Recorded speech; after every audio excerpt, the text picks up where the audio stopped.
السلام علیکم ورحمۃ اللہ وبرکاتہ۔ نواں پارہ سورۃ الاعراف، آیت نمبر 194۔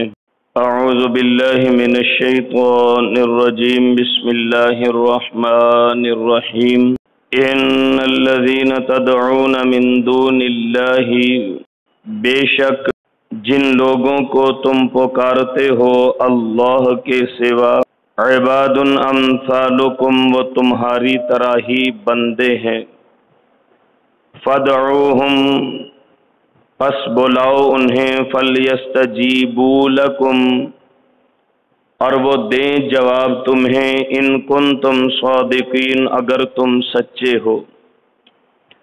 الہم ارجل یمشون بہا، کیا ان کے پاؤں ہیں جن کے ساتھ وہ چلتے ہوں؟ ام لہم اید یبطشون بہا، یا ان کے ہاتھ ہیں جن سے وہ پکڑتے ہوں؟ ام لہم اعین یبصرون بہا، یا ان کی آنکھیں ہیں جن سے وہ دیکھتے ہوں؟ ام لہم آذان یسمعون بہا، یا ان کے کان ہیں جن سے وہ سنتے ہوں؟ قل ادعوا شرکاءکم، آپ فرما دیجئے بلا لاؤ تم اپنے شریکوں کو، ثم کیدونی، پھر میرے خلاف تدبیر کرو، فلا تنظرون، اور مجھے مہلت بھی نہ دو۔ ان ولی اللہ الذی، بے شک میرا کارساز اللہ تعالی ہیں، نزل الکتاب، جنہوں نے کتاب اتاری، وَهُوَ يَتَوَلَّى الصَّالِحِينَ، اور وہ اللہ نیکوکاروں کے دوست ہیں۔ وَالَّذِينَ تَدْعُونَ مِن دُونِهِ، اور وہ لوگ جو پکارتے ہیں اس اللہ کے سوا، لا يَسْتَطِيعُونَ نَصْرَكُمْ، نہیں وہ طاقت رکھتے تمہاری مدد کی، ولا انفسہم ینصرون، اور نہ وہ اپنی مدد کر سکتے ہیں۔ وَإِن تَدْعُوهُمْ إِلَى الْهُدَىٰ، اور اگر آپ بلائیں انہیں ہدایت کی طرف، لا يَسْمَعُوا، وہ آپ کی بات ہی نہ سنیں گے۔ وَتَرَاهُمْ يَنظُرُونَ إِلَيْكَ، اور گمان دیکھتے ہیں آپ کہ وہ دیکھتے ہیں آپ کی طرف، وَهُمْ لَا يُبْصِرُونَ، حالانکہ وہ دیکھتے ہی نہیں۔ خُذِ الْعَفْوَ، درگزر کی عادت اپنائیں، وَأْمُرْ بِالْعُرْفِ، اور نیکی کا حکم کریں، وَأَعْرِضْ عَنِ الْجَاهِلِينَ، اور جاہلوں سے اعراض کیا کریں۔ وَإِمَّا يَنزَغَنَّكَ مِنَ الشَّيْطَانِ نَزْغٌ، اور اگر ابھارے آپ کو شیطان غصے سے، فَاسْتَعِذْ بِاللَّهِ، پس اللہ کی پناہ مانگ لیا کریں، انہ سمیع علیم، بے شک وہ اللہ سننے والے جاننے والے ہیں۔ ان آیات میں اللہ سبحانہ وتعالی ان تمام غیر اسباب کی بے بسی کا ذکر فرماتے ہوئے ان کی نفی فرما رہے ہیں کہ جنہیں نعوذ باللہ العیاذ باللہ استعانت اور معاونت اور حل المشکل کے لیے لوگوں نے اللہ کے نعوذ باللہ برابر لا کے کھڑا کر دیا۔ ارشاد باری تعالی ہے، ان الذین تدعون من دون اللہ، جنہیں تم لوگ اللہ کے سوا پکارتے ہو، عباد امثالکم، وہ تمہاری طرح کے بندے ہیں، جیسے تم کمزور ویسے وہ کمزور، کہ جنہیں اللہ کے سوا پکارتے ہو وہ تو سارے مل کے ایک مکھی پیدا نہیں کر سکتے۔ وَإِن يَسْلُبْهُمُ الذُّبَابُ شَيْئًا لَا يَسْتَنقِذُوهُ مِنْهُ، اگر مکھی ان سے کوئی چیز چھین کے لے جائے وہ اس سے واپس نہیں چھوڑا سکتے۔ ریزن کیا ہے؟ ضعف الطالب والمطلوب، مانگنے والے اور جن سے مانگا جاتا ہے دونوں عاجز اور کمزور ہیں۔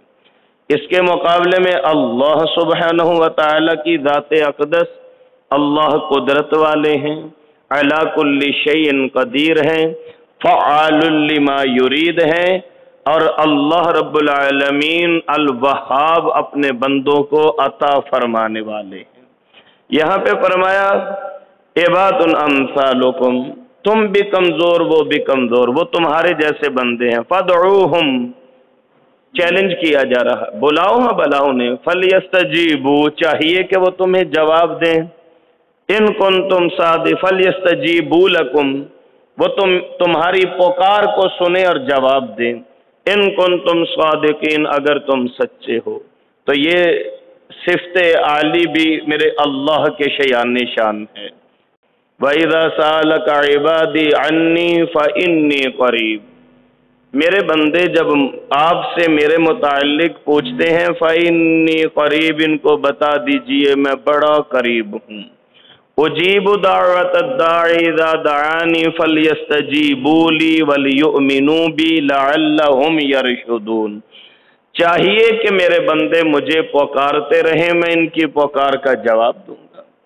ایک دوسرے مقام پہ ارشاد باری تعالی ہے وقال ربکم ادعونی استجب لکم، آپ کے پروردگار نے فرما دیا ادعونی، مجھے پکارو، استجب لکم، میں تمہیں جواب دوں گا۔ یہ ہے اللہ کی صفات عالیہ۔ تو جنہیں مخلوق کے اندر خالق کی صفات کو تلاش کرتے ہوئے لوگوں نے اپنا الہ اور معبود اور حاجت روا اور مشکل کشا تسلیم کر لیا، اللہ فرماتے ہیں فَلْيَسْتَجِيبُوا لَكُمْ إِن كُنتُمْ صَادِقِينَ، اگر سچے ہو تو پھر چاہیے کہ وہ تمہاری پکار کا جواب دیں۔ أَلَهُمْ أَرْجُلٌ يَمْشُونَ بِهَا، کیا ان کے پاؤں ہیں؟ مفسرین لکھتے ہیں کہ پہلے سمپل ایک اعتراض رکھا گیا، ان کے پاؤں ہیں، مشرکین نے کہنا شروع کر دیا جی ہمارے بتوں کے پاؤں ہیں، ان کے ہاتھ ہیں، جی ہاتھ ہیں، چونکہ وہ خود ان کی اپنی پروڈکٹ تھی، اپنی میڈ تھی، تو اس لیے اپنی مرضی سے ان کو بناتے اپنے ہاتھوں سے۔ پھر اللہ رب العالمین نے انداز سخن بدلا شرک کے دانت کھٹے کرنے کے لیے، فرمایا کیا ان کے پاؤں ہیں؟ مشرک کہتے ہیں جی ہیں۔ رب کریم نے دوسری چوٹ لگائی، فرمایا یمشون بہا، کیا ان پاؤں سے وہ چلتے ہیں؟ اب کیا فبہت الذی کفر، کافر چپ ہو گیا، مبہوت اور حیران رہ گیا۔ یہ تمثیلات ہیں قرآن مجید کی، ایک الگ تھلگ عنوان ہے، کسی وقت میں انشاءاللہ اس پہ تفصیل سے گفتگو کروں گا۔ ام لہم ایدین، کیا ان کے ہاتھ ہیں؟ مشرکین کہتے ہیں جی ہیں۔ رب کریم پوچھتے ہیں یبطشون بہا، کیا ان کے ساتھ گرپ کرتے ہیں، پکڑ سکتے ہیں؟ یہ گرپ کرنا یہ بھی اللہ کی قدرت میں سے ایک قدرت ہے، نشانی ہے۔ یہ جو مسلز ہیں اور یہ جو ٹیشوز ہیں جو روز رات کو سونے کے بعد رینیو کر کے اللہ کریم صبح کو آپ کے لیے دوبارہ حشاش اور بشاش آپ کی مشینری کو فرما دیتے ہیں، تو اللہ کریم پوچھتے ہیں یبطشون بہا، کیا آپ کے بت پکڑتے ہیں ان کو؟ اللہ اکبر کبیرہ۔ ام لہم اعین، کیا ان کی آنکھیں ہیں؟ جی بتوں کی آنکھیں بنائی ہے ہم نے۔ اللہ فرماتے ہیں یبصرون بہا، کیا ان کے ساتھ دیکھتے ہیں؟ پھر خاموش۔ ام لہم آذان یسمعون بہا، ان کے کان ہیں؟ جی ہیں۔ اللہ کریم پوچھتے ہیں یسمعون بہا، کیا وہ ان کانوں کے ساتھ سنتے ہیں؟ اللہ اکبر کبیرہ۔ میں آپ کو ایک ایمان افروز واقعہ سناؤں۔ سیدنا معاذ بن عمر بن جموح رضی اللہ عنہ اور سیدنا معاذ بن جبر رضی اللہ عنہ، یہ دونوں بڑے پکے دوست تھے آپس میں، دونوں کو اللہ نے توحید کی سمجھ نصیب فرما دی، حضور کا تابعدار فرما دیا۔ سیدنا عمر بن جموح جو معاذ کے والد تھے وہ ابھی مسلمان نہیں ہوئے تھے، انہوں نے گھر میں ایک بت بڑا پالش کر کے رکھا ہوا تھا، اس کی پوجا کرتے۔ اب ان دونوں دوستوں نے کیا کیا کہ یہ رات کو نکلتے، یہ دونوں دوست، دیکھیے الحب للہ والبغض للہ، دوستی اللہ کے لیے ہونی چاہیے۔ میں اگر کسی کو دوست بناتا ہوں تو میں دیکھوں کہ میرے ایمان کو کیا ریلیف مل رہا ہے اس دوست کی وجہ سے، اور اگر دوست کی وجہ سے میری صحبت خراب ہوتی ہے تو پھر ایسی دوستی سے انسان تنہا بہتر ہے۔ یہ حضور کی وصیت تھی۔ یہ دونوں دوست حضرت معاذ بن جبل اور سیدنا معاذ بن عمر رضی اللہ عنہما، یہ رات کو نکلتے، لوگوں کے بت اٹھا کے نالی میں پھینک آتے۔ اب ایک دن انہوں نے واردات اپنے ہی گھر میں کرنی تھی، پہلے باتوں باتوں میں سیدنا عمر بن جموح کو سمجھاتے رہے، حضرت معاذ بھی کہ ابا جی چھوڑ دیں یہ کام، یہ نفع نقصان کے مالک نہیں، دیکھتے نہیں، یہ پکڑتے نہیں، یہ چلتے نہیں، سنتے نہیں، نفع نہیں دے سکتے، نقصان سے نہیں بچا سکتے، لیکن وہ چونکہ آنکھوں پہ پٹی بندھی تھی غیر کی محبت کی، جب اللہ کی محبت سے دل خالی ہو تو پھر بندہ ساری کائنات سے ڈرتا ہے، اور جب دل میں اللہ کی محبت آ جائے تو پھر ساری کائنات اس سے ڈرتی ہے۔ یہ فرق ہے اللہ کے ساتھ رغبت کا اور اللہ کے ساتھ تعلق قائم کرنے کا۔ سمجھاتے رہے، حضرت عمر بن جموع نہیں سمجھتے تھے۔ ان دونوں نوجوانوں نے کیا کیا، رات کو ابا جی کا بت اٹھایا اور پخانے والی جگہ میں پھینک آئے۔ صبح حضرت عمر بن جموع اٹھے، دیکھا کہ رب صاحب گھر میں موجود نہیں ہے، ڈھونڈتے ڈھونڈتے نکلے، دیکھا ایک جگہ گندگی میں لت پت بت پڑا ہوا ہے۔ بڑا برا بلا کہا کرنے والے کو، اسے اٹھایا، اسے صابن سے نہلایا اور خوشبو لگائی اور لا کے دوبارہ گھر میں فٹ کر دیا۔ دوسرا دن ہوا، ان دونوں بزرگوں نے پھر وہی کام کیا۔ پھر حضرت عمر بن جموع ڈھونڈتے ڈھونڈتے پکڑ کے لائے، دھو کے صابن لگا کے اگربتیاں جلا کے پھر گھر میں سجا لیا۔ تیسرا دن ہوا، پھر انہوں نے یہی کام کیا۔ اب عمر بن جموع اپنے بت سے کہنے لگے، اس کے گلے میں ایک تلوار لٹکا دی، کہنے لگے کہ رب صاحب یہ تلوار آپ کے پاس ہے، آج رات جو آپ کے پاس ہے نا اس کی آپ گردن اڑا دیجئے گا۔ اللہ اکبر کبیرہ۔ دونوں نوجوان رات کو پھر پہنچے اور تلوار سمیت اس بت کو اٹھایا اور گندگی میں پھینک کے آ گئے۔ حضرت عمر بن جموع نے اس روز بھی اس کو اٹھایا، نہلا کے صابن لگا کے اور خوشبو لگا کے عطر لگا کے اس کو پھر فکس کر دیا۔ یہ نوجوان سمجھ گئے کہ گھی سیدھی انگلیوں سے نہیں نکلنے والا۔ انہوں نے کیا کیا، کتے کا ایک بچہ مرا ہوا کہیں سے ان کو مل گیا، اس رات انہوں نے بت کو اٹھایا اور اس کے گلے میں وہ کتے کا مرا ہوا بچہ باندھ کے تو بت کو گندگی میں لبیڑ کے تو ایک کنویں میں پھر پھینک آئے۔ صبح حضرت عمر بن جموع نکلے، ڈھونڈتے ڈھونڈتے جب وہاں پہ پہنچے، اللہ اکبر، وہ عربی کا ایک شعر ہے، اس وقت میرے ذہن میں نہیں آ رہا۔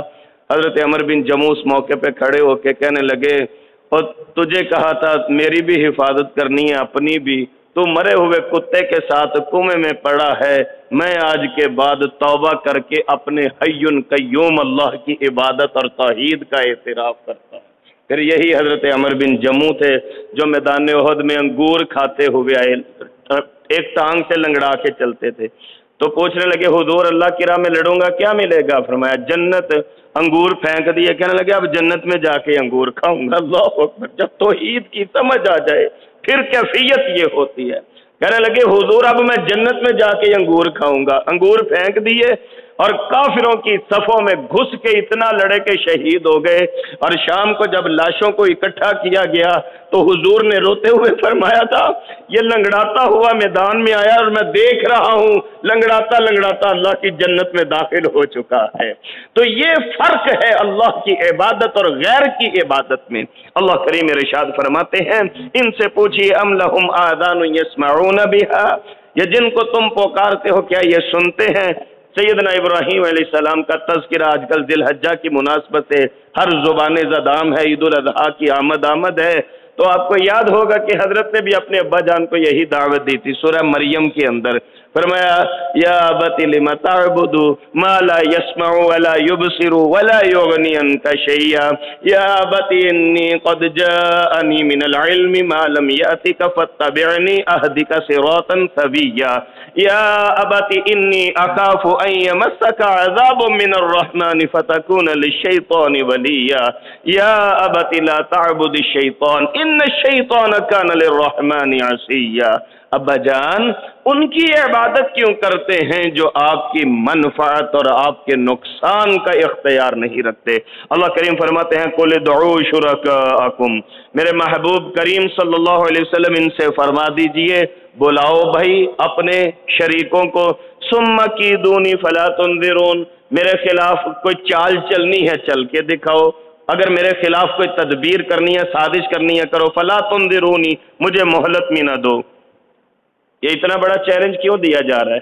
اگلے الفاظ کی طرف توجہ کیجیے، من کان للہ کان اللہ لہ، جو اللہ کا بن جاتا ہے اللہ اس کے بن جاتے ہیں۔ پھر حضرت ابراہیم کا ذکر خیر دوہرا دوں، جب آگ میں پھینکا جانے لگا تو حضرت نے کیا فرمایا تھا؟ پوری برادری کمیونٹی ایک طرف ہے، گھر والے ایک طرف ہیں، وقت کا حکمران ایک طرف ہے، اور حضرت کو جب منجیک میں بٹھا کے آگ میں پھینکا جانے لگا تو آسمان کی طرف دیکھ کے فرماتے ہیں اللہم انت فی السماء واحد وانا فی الارض عبدک، تو آسمان میں اکیلا، میں زمین پہ تیرا بندہ اکیلا ہوں، میں نے تیری یکتائی کے لیے اپنوں کو اپنا دشمن بنا لیا ہے، اور ایک کلمہ حق حضرت نے اپنی زبان سے ادا کیا۔ یہ وظیفہ ایسا تیر بہدف ہے کہ مشکلات کے بھنور میں پھنسے ہوئے بندے کو رب کریم اپنی رحمت کاملہ سے سرخرو فرما کے نکال لاتے ہیں۔ کیا جملہ پڑھا؟ حسبی اللہ، حسبی اللہ، حسبی اللہ نعم الوکیل، نعم المولا و نعم النصیر، میرے اللہ مجھے کافی ہیں۔ آگے چل کے 24ویں پارے میں آپ پڑھیں گے، رب کریم پوچھتے ہیں الیس اللہ بکاف عبدہ، کیا اللہ اپنے بندے کے لیے کافی نہیں؟ وہ کون سی تیری ضرورت ہے جو تیرے رب کی بارگاہ میں تیری پوری نہیں ہو سکتی؟ وہ کون سی حاجت ہے، وہ تمنا ہے؟ ہماری ضروریات کو ہم سے زیادہ اگر جاننے والی کوئی ہستی ہے تو اللہ علی کل شیء قدیر کی ہستی ہے۔ لہذا یہ اگلا جملہ، یہ چیلنج کیوں کیا گیا؟ جاؤ میرے خلاف جو کر سکتے ہو کر لو، کیوں کیا گیا؟ اگلا اعتراف کروایا جا رہا ہے، ان ولی اللہ الذی نزل الکتاب، میرے ولی اللہ ہیں، میرے ولی پہلے آپ پڑھ چکے ہیں 3 پارے میں، اللہ ولی الذین آمنوا یخرجهم من الظلمات الى النور والذین کفروا اولیاؤهم الطاغوت یخرجونهم من النور الى الظلمات اولئک اصحاب النار ہم فیہا خالدون، جس کے اللہ ولی بن جائیں اس کے تو دونوں جہاں سنور جاتے ہیں۔ رب کو اپنا دوست بنا لیجیے، تعلق باللہ قائم کیجیے۔ میرے ولی اللہ ہیں، میرے یارو مددگار، میرے سرپرست، میرے دوست، میرے اللہ ہیں۔ الذی نزل الکتاب، جس اللہ نے یہ کتاب حق اتاری، وَهُوَ يَتَوَلَّى الصَّالِحِينَ، نیکوکاروں کے اللہ ہی ولی ہوا کرتے ہیں، اور جس کا رب ولی ہو جائے، جس کا رب کارساز ہو جائے، جس کا رب یارو مددگار ہو جائیں، اسے کیا پرواہ ہے؟ اللہ اکبر کبیرہ۔ وَالَّذِينَ تَدْعُونَ مِن دُونِهِ، تم لوگ اس اللہ کے سوا جنہیں پکارتے ہو، یاد رکھو لا يستطيعون نصركم ولا انفسهم ينصرون، نہ وہ اپنی مدد کر سکتے ہیں نہ تمہاری مدد پہ قادر۔ حضرت عمر بن جموح کے بت والا جو واقعہ میں نے آپ کو سنایا ہے، حضرت سر پکڑ کے بیٹھے، کہنے لگے تو اپنی حفاظت نہیں کر سکتا، تو میرا کی کرنا ہے؟ لا يستطيعون نصركم ولا انفسهم ينصرون، وہ نہ تمہاری مدد پہ قدرت رکھتے ہیں نہ اپنی مدد پہ۔ وَإِن تَدْعُوهُمْ إِلَى الْهُدَىٰ لَا يَسْمَعُوا، آپ انہیں ہدایت کی طرف بلائیں وہ کبھی بھی آپ کی بات نہیں سنیں گے۔ وَتَرَاهُمْ يَنْظُرُونَ إِلَيْكَ وَهُمْ لَا يُبْصِرُونَ، آپ کو ایسے ہی معلوم ہوگا، ملکہ بلقیس کی قوم چونکہ سورج کی پرستش کرتی تھی تو ملکہ بلقیس کا جو محل تھا اس کے 365 دروازے تھے۔ سال کے دن کتنے ہوتے ہیں؟ 365۔ اس مہارت کے ساتھ کسی انجینئر نے بغیر کسی ٹیکنالوجی کے اور بغیر کسی کمپیوٹر ڈیزائننگ کے اس مہارت کے ساتھ وہ 365 دروازے بنائے ہوئے تھے کہ 1 جنوری والے دن سورج طلوع ہوتا پہلے دروازے سے نظر آتا، 2 جنوری والے دن سورج دوسرے درے سے نظر آتا، اور اسی طرح دسمبر کی آخری تاریخ کو سورج آخری درے سے نظر آتا تھا۔ تو ایسی جتنی مرضی چالاکیاں لگا لی جائیں، اللہ کریم فرماتے ہیں گمان ایسے ہی ہوتا ہے، ينظرون الیک، وہ آپ کی طرف دیکھ رہے ہیں، وہم لا یبصرون، ریالٹی کیا ہے؟ حقیقت یہ ہے کہ وہ دیکھ ہی نہیں سکتے۔ اللہ اکبر کبیرہ۔ یہاں پہ عقائد و نظریات کی بات مکمل ہوئی۔